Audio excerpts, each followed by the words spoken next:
Once again, good day Coach Jude and also to the viewers. Welcome to our video presentation. Our video presentation is all about the Module 2 Learner-Centered Psychological Principles or LCP.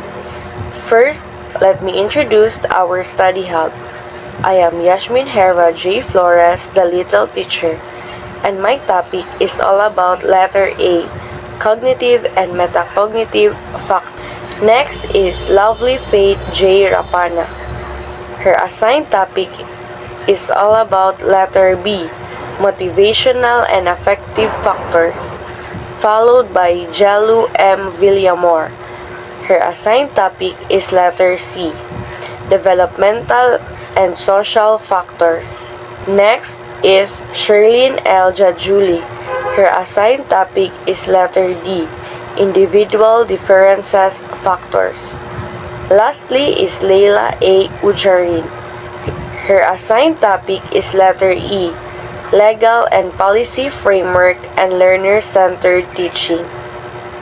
And that's all. We are the Study Hub number 2. Intended learning outcomes. At the end of this module, it is expected that we should be able to achieve the learning outcomes. Number 1.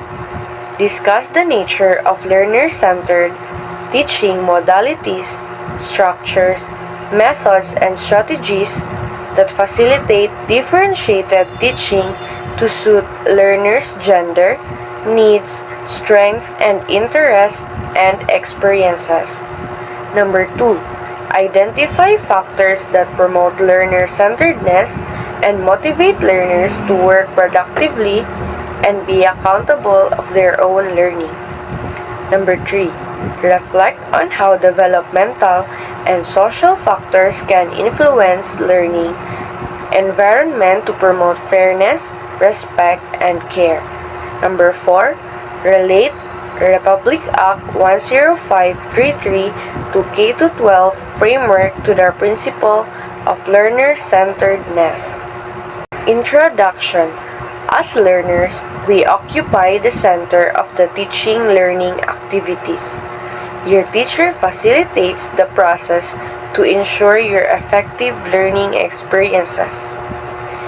We are encouraged to explain, describe, and apply the 14 principles involved in LCP. These 14 principles are grouped into 4 general factors, namely, letter A, cognitive and metacognitive factors. Letter B, motivational and affective factors. Letter C, developmental and social factors. Letters D, individual differences factor. Abstraction.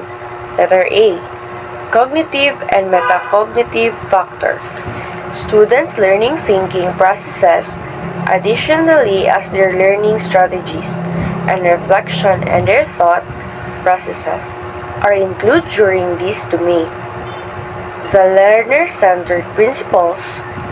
The training process is handiest when students intentionally construct meaning from information and knowledge, are given support and guidance over time. To construct coherent representation of data, can link new knowledge with existing knowledge in meaningful ways, and might use and develop various learning strategies. 1. Nature of learning process.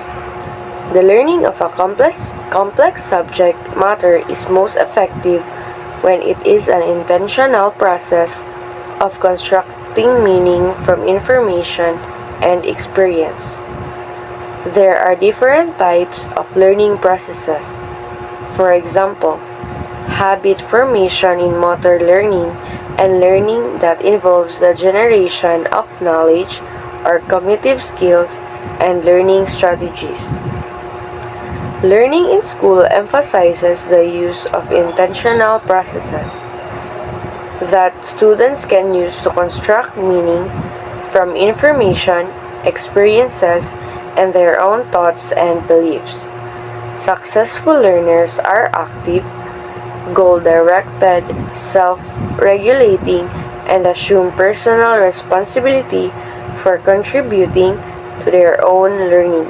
Learning process, particularly with complex subjects, become most efficient when individuals actively construct meaning through integrating information, experiences, and their own ideas. This approach fosters the development of habits and higher order cognitive abilities such as generating knowledge and employing strategic thinking. School environments often prioritize this type of intentional learning by encouraging students to engage critically with content, reflect on their understanding, and take ownership over their educational journey. By being proactive, setting goals, regulating their own learning, and assuming personal accountability, successful learners demonstrate a commitment to their growth development. This perspective contrasts with more passive forms of learning where students may simply memorize facts without fully grasping their significance or relevance. Intentional learning promotes deeper understanding. Number 2. Goals of the learning process. The successful learners over time and with support and instructional guidance can create meaningful, coherent representation of knowledge. The strategic nature of learning requires to be goal-directed, to construct useful representation of knowledge, and to acquire the thinking and learning strategies necessary for continued learning success. Across the lifespan, students must generate and pursue personally relevant goals.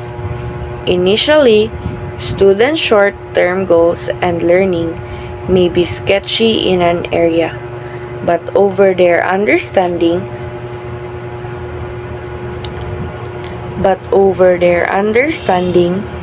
can be refined by filling gaps, resolving inconsistencies, and deepening their understanding of the subject matter so that they can reach longer-term goals. Educators can assist learners in creating meaningful learning goals that are consistent with both personal and educational aspirations and interests. The learning process is most effective when learners create coherent representations of knowledge over time with support and guidance. Goal-directed learners pursue personally relevant goals aligning with their educational aspirations. Initially incomplete, they refine their understanding over time.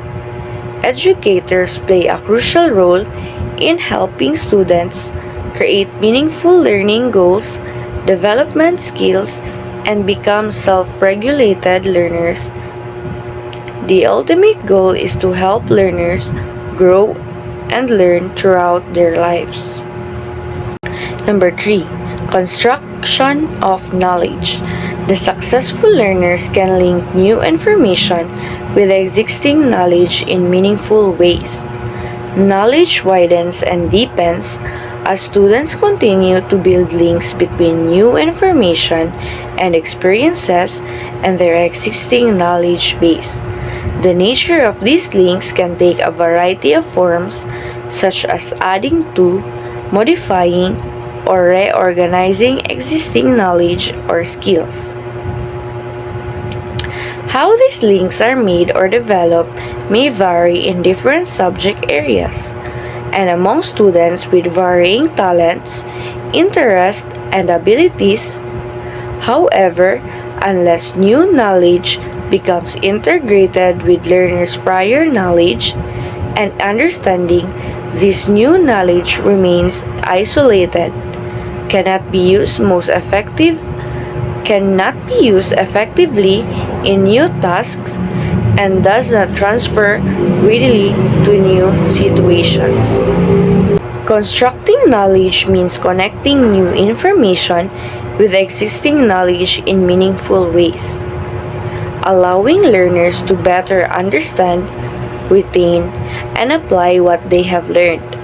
Effective integration of new knowledge is vital for its utility and transferability to new situations.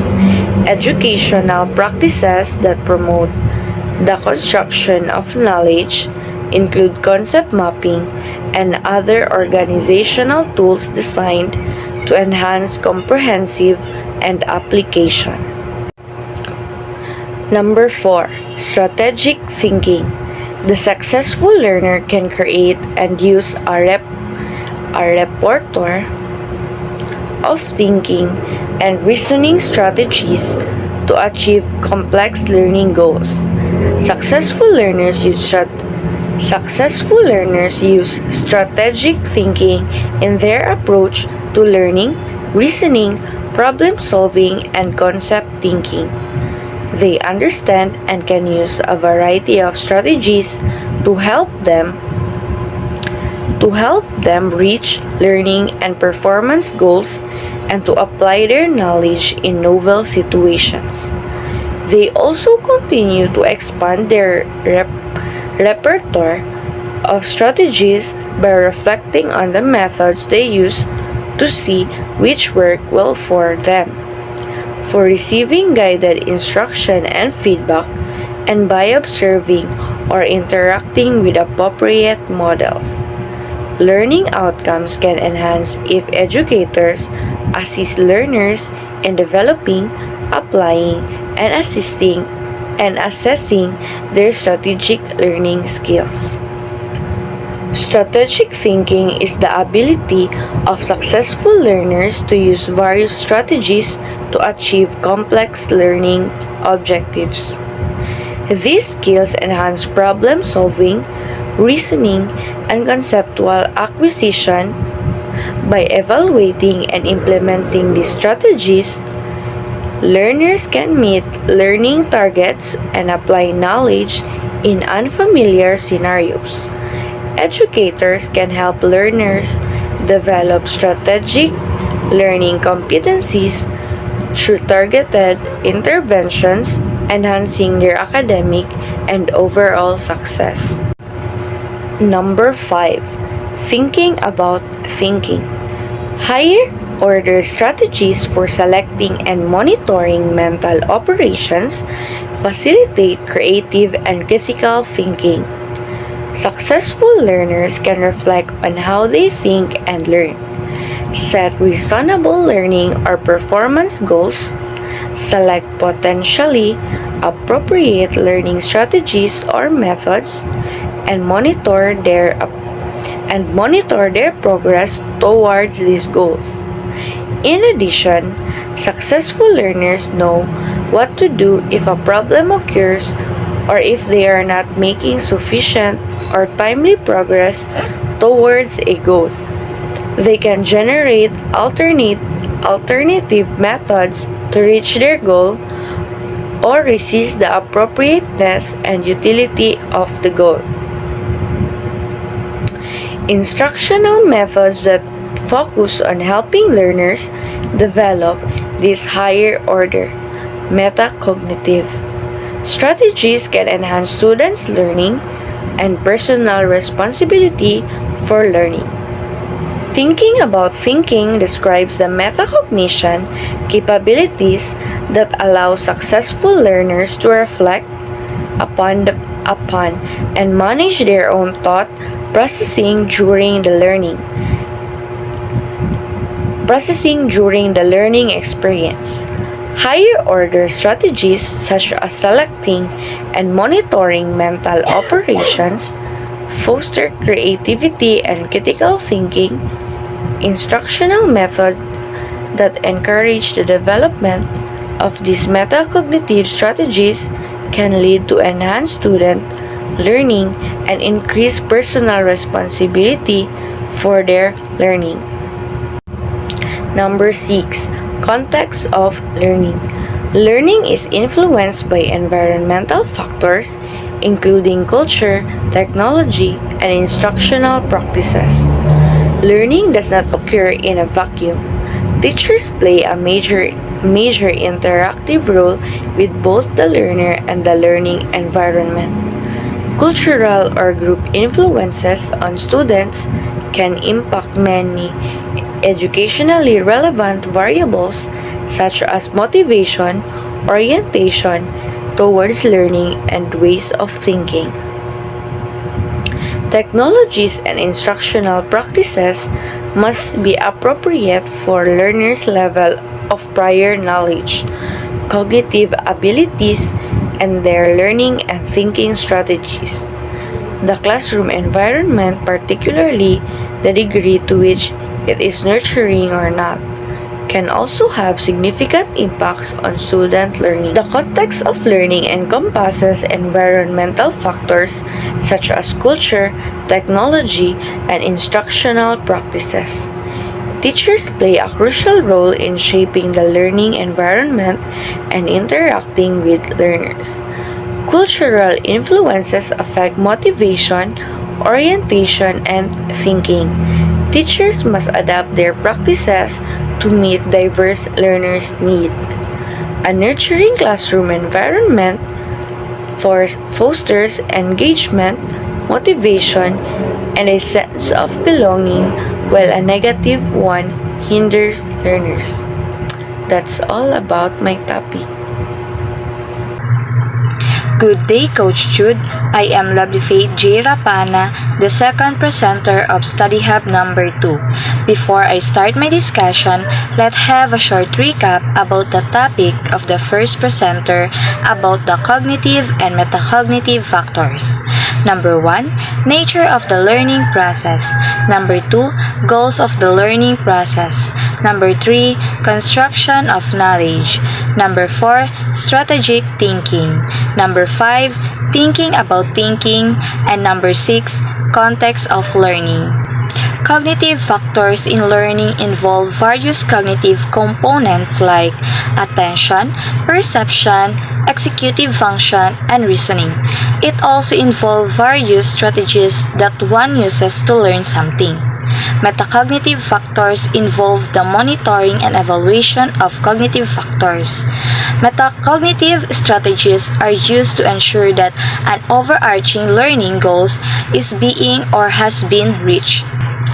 So now, let us move on to my topic about motivational and affective factors. Number 1, motivational and emotional influences in learning. Number 2, intrinsic motivation to learn. Number 3, effects of motivation on effort. Motivational and affective factors influence student engagement and emotions. Supportive context and relevant context are crucial. Enhanced motivation improves learning outcomes. Emotional states and interests impact motivation. Motivational and affective factors. This domain involves students' effort and engagement, motivational factors, and their emotional states, beliefs, and interests. Affective factors in learning.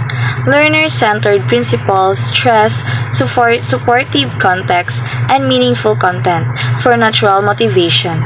Motivation affects learning outcomes significantly. Also, student emotional states, beliefs, and interests influence motivation with tasks offering novelty, relevance, and autonomy, enhancing intrinsic motivation. Number 1, motivational and emotional influences on learning. Motivation and emotions shape learning. Learners' motivation influences learning depth. Emotional states, beliefs, and interests affect motivations. Motivational and emotional influences on learning. What and how much is learned is influenced by the learner's motivation.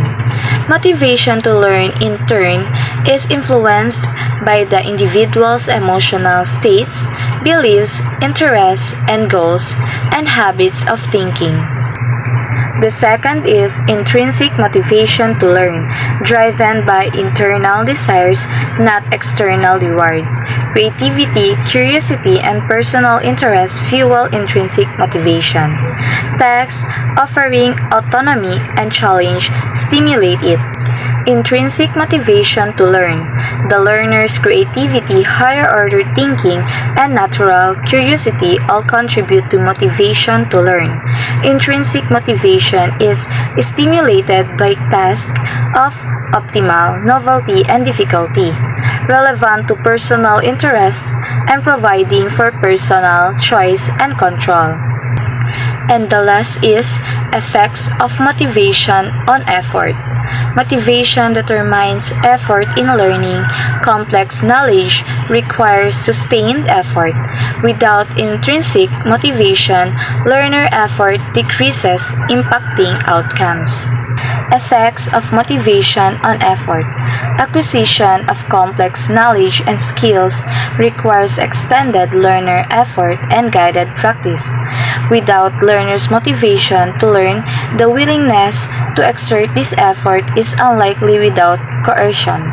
Developmental and social factors. Good day, Coach Jude. I am Jel Villamor, the third presenter in this study hub. My assigned topic in Module 2 is the letter C, Developmental and Social Factor. But before I discuss my topic, let's have a short recap about the discussion of Miss Lovely Faith Rapana, which is the letter B, Motivational and affective factors. So, motivational and affective factors have been found to have significant impact on learning behavior. When it comes to learning, we often focus on the intellectual aspects such as acquiring knowledge and developing skills. So these factors refers on how learners feel about their learning experience and the course environment. These are the factors. Number 1, motivational and emotional influences on learning. It is important to note that the impact of emotions and motivations on learning can vary from person to person. Different individuals may respond differently to motivational and emotional influences. Understanding and addressing these influences can help educators create effective learning experience. Number 2, intrinsic motivation to learn. Intrinsic motivation is a powerful driver for engagement and learning. By implementing strategies that promote autonomy, mastery, meaningfulness, collaborations, curiosity, challenge, and a positive learning environment, educators can help cultivate students' intrinsic motivation to learn. When students are intrinsically motivated, they are more likely to be actively engaged, persist in the face of challenges, and develop a lifelong love of learning. Number 3, effective of motivation on effort. Motivation plays a crucial role in determining the level of effort individuals put into achieving their goals. Factors such as perceived value, interest, intrinsic, and extrinsic motivation, beliefs, values, and goals can all influence an individual to motivation. Understanding these factors can help individuals and educators create an environment that fosters motivations and encourages larger effort. And now, I am going to discuss my topic, which is the letter C, developmental and social factor. So, developmental and social factors significantly influence the learning process. Understanding the developmental differences among learners and creating a supportive social environment can contribute to optimal learning outcomes. Now, let's move to the number 1, developmental influences on learning. As individuals develop, there are different opportunities and constraints for learning. Learning is the most effective when differential development with and across physical, intellectual, emotional, and social domains is taken into account. Learning is the most effective when the differential development across physical, intellectual, emotional, and social domains is taken into account. By understanding and addressing the various aspects of development, educators can create exclusive and supportive learning environment that facilitate the growth and the success of learners in all domains. Individuals learn best when material is appropriate to their developmental level and is presented in an enjoyable and interesting way because individual develop carries across intellectual, social, emotional, and physical domains. Achievement in different instructional domains may also vary. Overemphasis on one type of developmental readiness, such as reading readiness, may preclude learners from demonstrating that they are more capable in other areas of performance. The cognitive, emotional, and social development of individual learners and how they interpret life experiences are affected by prior schooling, home culture, and community factors. Early and continuing parental involvement in schooling and the quality of language interactions and two-way communications between adults and children can influence these developmental areas. Awareness and understanding of developmental differences among children with and without emotional, physical, or intellectual disability can facilitate the creation of optimal learning contexts. It is important to consider the cognitive, emotional, and social development of learner, as well can be influenced by factors such as prior schooling, home environment, culture, and community. Considering the developmental level of learners and presenting materials in an enjoyable and interesting way can enhance the learning outcomes. Recognizing the variability in achievement, avoiding overemphasis on specific readiness skills, acknowledging the influence of prior experiences, promoting parental involvement, and understanding developmental differences among learners are all important factors in creating optimal learning contexts. Number 2, social influences on learning. Learning is influenced by social interactions, interpersonal relations, and communications with others. Social influences on learning are significant and encompass social interaction, interpersonal relations, and effective communication. These factors contributes to active engagement, critical thinking, motivation, and a sense of belonging, ultimately enhancing learning outcomes. Learning can be enhanced when the learner has an opportunity to interact and to collaborate with others on instructional tasks. Learning settings that allow for social interactions and that respect diversity encourage flexible thinking and social competence. In interactive and collaborative instructional contexts, individuals have an opportunity for perspective talking and reflective thinking that may lead to higher level of cognitive, social, and moral development, as well as self-esteem. Quality personal relationship that provide stability, trust, and caring can increase learners' sense of belonging, self-respect, and self-acceptance and provide a positive climate of learning. Family influence positive interpersonal support and instructions in self-motivation strategy can offset factors that interfere with optimal learning such as negative beliefs about competence in a particular subject, high level of text anxiety, negative sex role expectations, and undue pressure to perform well. Positive learning climates can also help to establish the context for healthier level of thinking, feeling, and behaving. Such context helps learning feel safe to share ideas, actively participate in the learning process, and create a learning community. Social influences on learning play a crucial role in shaping learning. Experience and competencies, positive person relationship, and positive learning climates all contributes to creating an environment that support effective learning. The fourth presenter will discuss the next topic. Thank you. Good day, Coach Jude. I am Sherlyn Atcha Julie, the fourth reporter of the Study Hub. Before discussing my topic, let us first have a short recap of the previous discussion of Ms. Jelu about developmental and social factors. Development influence on learning as individuals' development.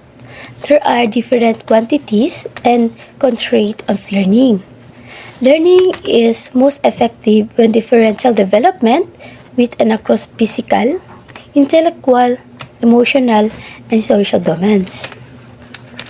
Social influence on learning. Learning is influenced by social interaction, interpersonal factors, and communication with others. Now, I will be discussing the topic of individual differences factors.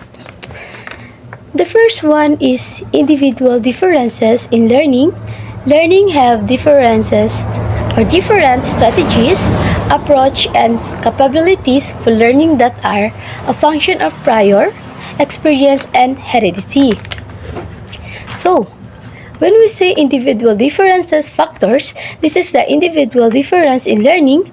Recognize that people have very fine abilities, differences, and strategies when it comes to acquiring and processing information. This includes different learning styles such as visual aid, auditory, and kinesthetic.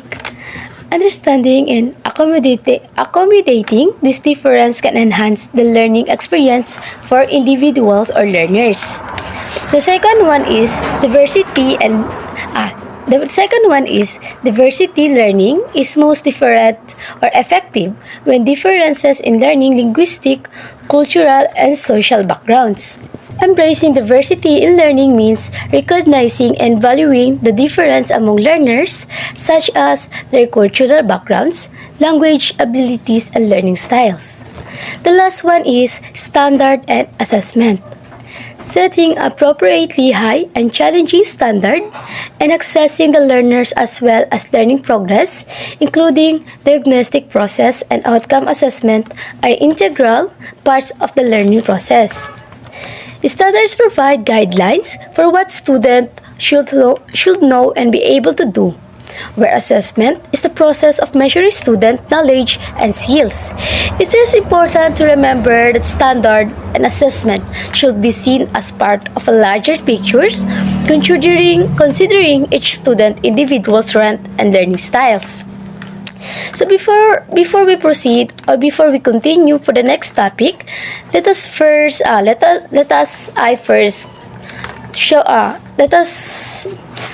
first what is the my report is all about. So, some common factors that contribute to individual differences in learning include gender, age, intelligence, ability, interests, prior knowledge, learning style, motivation, locus of control, self-efficacy, and epistemology beliefs. These factors influence how individuals approach and engage in the learning process.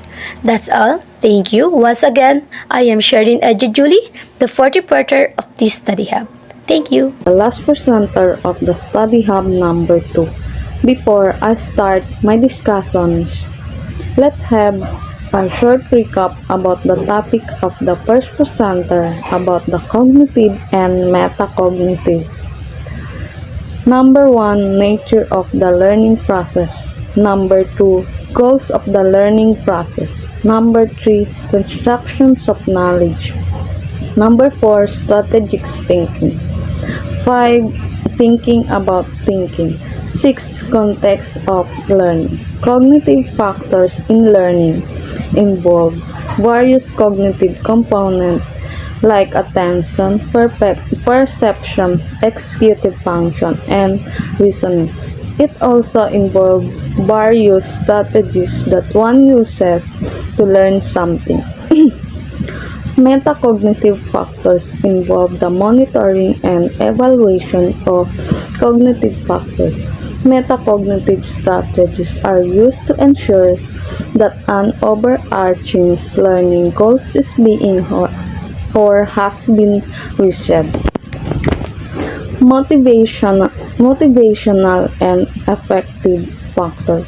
So, motivational and affective factors have been found to have significant impact on learning behavior. When it comes to learning, we often focus on the intellectual aspect, such as acquiring knowledge and developing skills. So these factors refer on how learners feel about their learning experience and the course's environment. These are the factors. Number 1, motivational and emotional influence on learning. Number 2, intrinsic motivation and learn. And 3, effect of motivation and effort. Developmental influence on learning as individuals develop. There are different opportunities and constraints for learning. Learning is most effective when differential development within physical, intellectual, emotion, and social domain. Social influence on learning.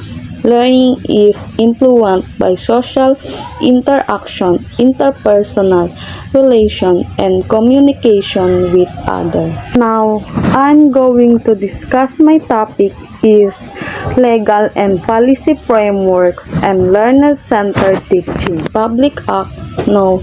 10533 entitled Enhancing the Philippines Basic Education System by strengthening its curriculum and increasing the number of years of basic education.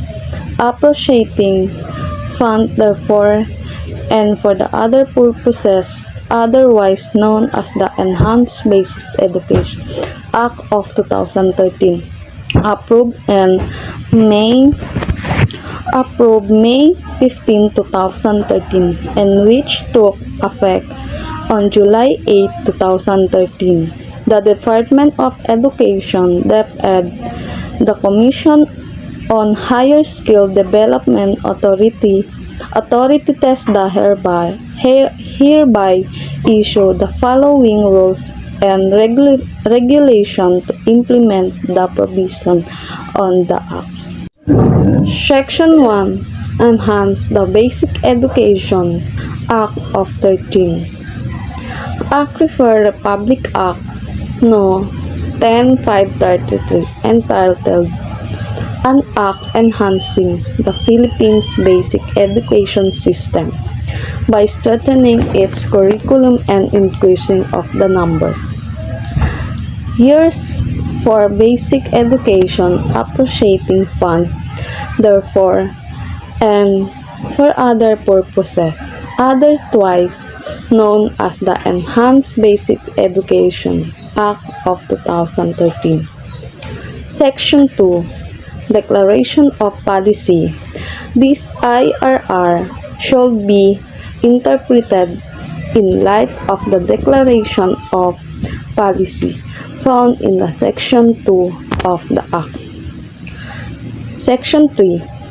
Basics Education. Verse 1 to Section 3 of the Act Basic Education intended to meet basic learning needs which provide the foundations on which subsequent learning can be based.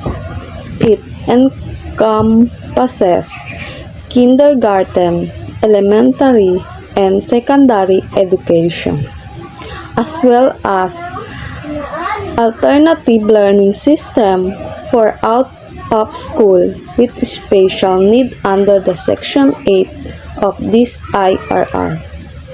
Section 4 Enhanced Basic Education Program for the purposes of this IRR and first 1 to Section 4 of the Act Enhanced Basic Education Program compasses at least one year of kindergarten education, 6 years of elementary education, 6 years of secondary education. In that sequence, secondary education include 4 years of the junior high school and 2 years of the senior high school education. The enhanced basic education program may likewise the delivered through the alternative learning system.